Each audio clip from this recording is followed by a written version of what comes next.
بسم اللہ الرحمن الرحیم۔ آج ہم آپ کو ابراہیم علیہ السلام کا واقعہ قرآن مجید کی زبانی سناتے ہیں۔ قرآن مجید میں اللہ پاک ارشاد فرماتے ہیں، فلما بلغ معه السعي قال يا بني إني أرى في المنام أني أذبحك فانظر ماذا ترى قال يا أبت افعل ما تؤمر ستجدنی انشاء اللہ من الصابرین۔ جب وہ دوڑنے بھاگنے لگے تو ابراہیم علیہ السلام نے کہا، اے میرے پیارے بیٹے، یقیناً میں نے خواب دیکھا ہے، بے شک میں تجھے ذبح کر رہا ہوں، بتاؤ تمہارا کیا خیال ہے؟ اسماعیل علیہ السلام نے عرض کیا، ابا جان آپ کر گزریں جو آپ کو حکم ملا ہے، اللہ نے چاہا تو آپ مجھے صابر پائیں گے۔ حضرت ابراہیم علیہ السلام نے خواب میں دیکھا میں بیٹے کو ذبح کر رہا ہوں، تو خواب کا بیٹے سے ذکر کر کے پوچھا، بیٹا تیرا کیا خیال ہے؟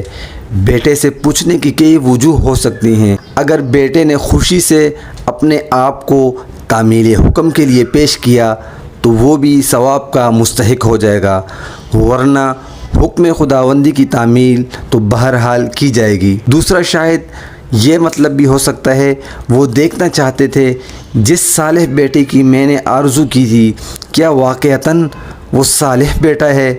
تیسری وجہ یہ بھی ہو سکتی ہے خواب کا تعلق بیٹے سے بھی ہے، لہٰذا بیٹے سے پوچھنا مناسب سمجھا۔ قرآن مجید میں اللہ پاک ارشاد فرماتے ہیں، قال یا بنی انی اری فی المنام انی اذبحک فانظر ماذا تری۔ ابراہیم نے بیٹے سے کہا، میں خواب دیکھتا ہوں میں تجھے ذبح کر رہا ہوں، اب تو بتا تیرا کیا خیال ہے؟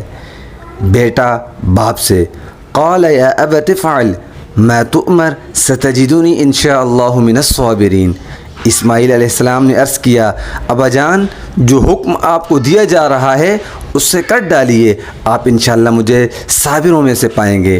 حضرت اسماعیل علیہ السلام کا جواب آداب فرزندگی کی معراج ہے۔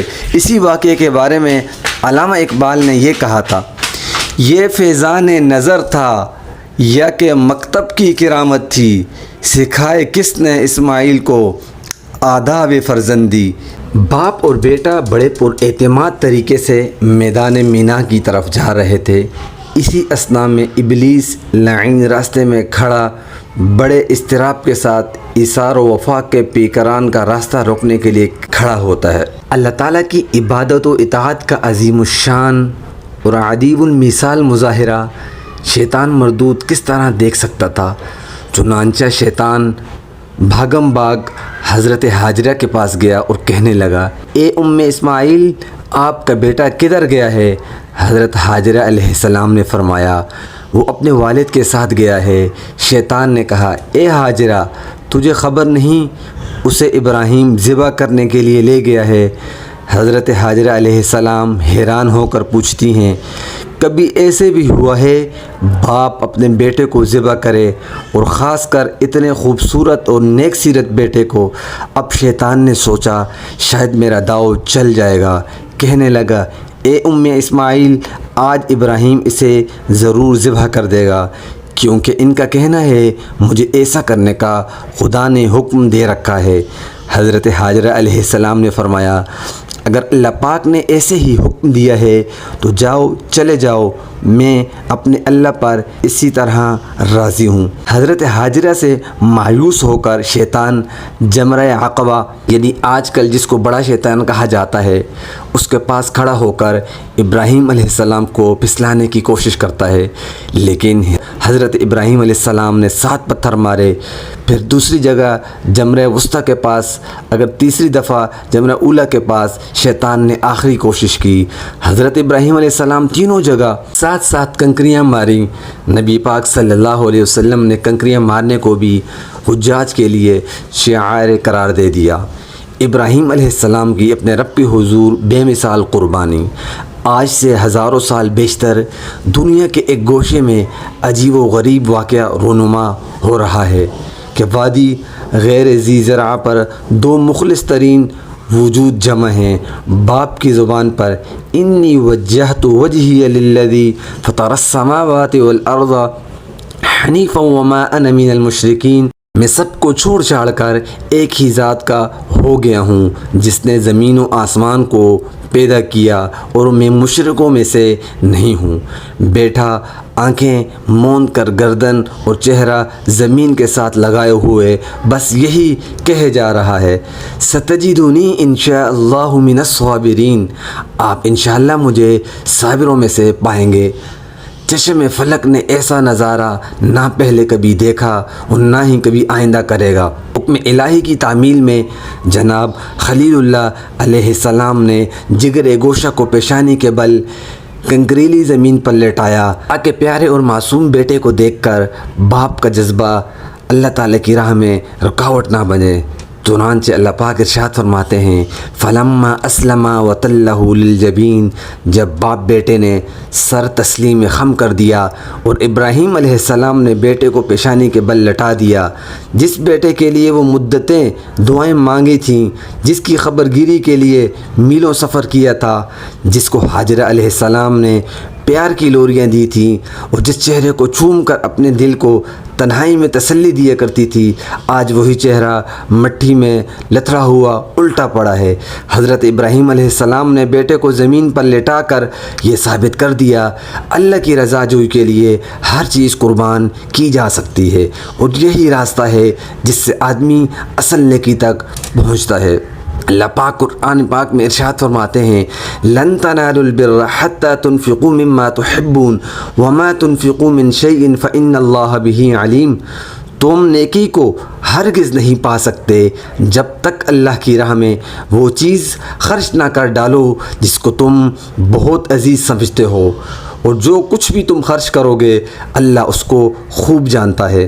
حضرت ابراہیم علیہ السلام نے کوئی کسر اٹھا نہ رکھی، لیکن اللہ کا فضل و کرم کہ اس نے اسماعیل علیہ السلام کو بچا کر ایک دمبے کی قربانی قبول کی، کیونکہ مقصود امتحان تھا نہ کہ جان۔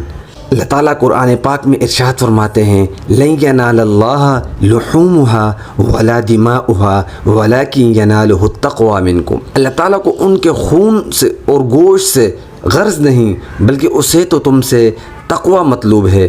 چنانچہ اللہ پاک قرآن مجید میں ایک اور جگہ ارشاد فرماتے ہیں، ہم نے آواز دی کہ اے ابراہیم تو نے خواب سچا کر دکھایا، ہم نیکی کرنے والوں کو ایسے ہی جزا دیا کرتے ہیں۔ یقیناً یہ ایک کھلی آزمائش تھی اور ہم نے ایک بڑی قربانی دے کر اسماعیل کو چھڑا لیا، اور ہم نے اس کا ذکر خیر ہمیشہ کے لیے بعد میں آنے والوں میں رکھ دیا۔ سلام ہو ابراہیم پر، ہم نیکی کرنے والے کو ایسے ہی جزا دیتے ہیں، یقیناً وہ ہمارے مومن بندوں میں سے تھے۔ بعض لوگوں نے عقل پرستی بلکہ اسرائیلی روایات پر کسی نے کہا جناب اسماعیل علیہ السلام کی گردن تانبے کی بن گئی، اور کچھ تو عقل کے آگے لگ کر بھاگنے لگے اور کہنے لگے لٹانے کا معنی ہے دونوں خدا کے سامنے جھک گئے، حالانکہ قرآن مجید میں اللہ پاک ارشاد فرماتے ہیں، فلما اسلم وتلہ للجبین کے الفاظ کہہ کر آگے اس کیفیت کو اہل نظر پر چھوڑ دیا ہے۔ قربانی کا صلہ کیا چیز ہے؟ قرآن پاک میں اللہ پاک ارشاد فرماتے ہیں، ومن احسن دینا ممن اسلم وجهه لله وهو محسن واتبع ملة ابراہیم حنیفا واتخذ اللہ ابراہیم خلیلا، اور اس شخص سے بہتر کس کا طریقہ زندگی ہو سکتا ہے جس نے اللہ کے سامنے سر تسلیم خم کر دیا اور اپنا رویہ نیک رکھا اور یکسو ہو کر ابراہیم کے طریقے کی پیروی کی۔ ابراہیم کو اللہ تعالیٰ نے اپنا دوست بنا لیا ہے۔ ایک اور جگہ اللہ پاک ارشاد فرماتے ہیں، وَإِذِ ابْتَلَىٰ إِبْرَاهِيمَ رَبُّهُ بِكَلِمَاتٍ فَأَتَمَّهُنَّ قَالَ إِنِّي جَاعِلُكَ لِلنَّاسِ إِمَامًا قَالَ وَمِن ذُرِّيَّتِي قَالَ لَا يَنَالُ عَهْدِ الظَّالِمِينَ، اور جب ابراہیم کو اس کے رب نے چند باتوں میں آزمایا اور وہ ان سب میں پورا اتر گیا تو اس کے رب نے فرمایا میں تجھے سب لوگوں کا پیشوا بنانے والا ہوں۔ ابراہیم نے عرض کیا کیا میری اولاد سے بھی یہی وعدہ ہے؟ اللہ تعالیٰ نے فرمایا میرا وعدہ ظالموں کے ساتھ نہیں ہے۔